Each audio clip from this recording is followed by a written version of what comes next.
हरिजाची भक्ती तो पतित भक्त हरिशील भगत ज्ञाची गणना कोण करे संताचे संगती मनोमार्ग गती आकळावा श्रीपती येणे पंथ रामकृष्ण वाचा भाव हा जीवाचा आत्मा जो शिवाचा राम जप एक तत्वी नाम साधिती साधन द्वेषाचे बंधन न बाधिते नामामृत गोडी वैष्णवा दासरी या साधरी जीवन फळा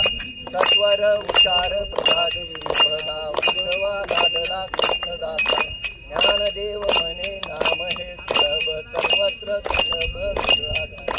हरिमुखे मना पुण्याची गणना कोण करी विष्णू विन जप व्यर्थ ज्याचे ज्ञान रामकृष्ण मन दोन्ही करंटा हरिण जन्म तो नरकटी पैसाना यमाचा पाहून ज्ञानदेव कुठे गगनावून वाढ नामा हरिमुखे मना पुण्याची गणना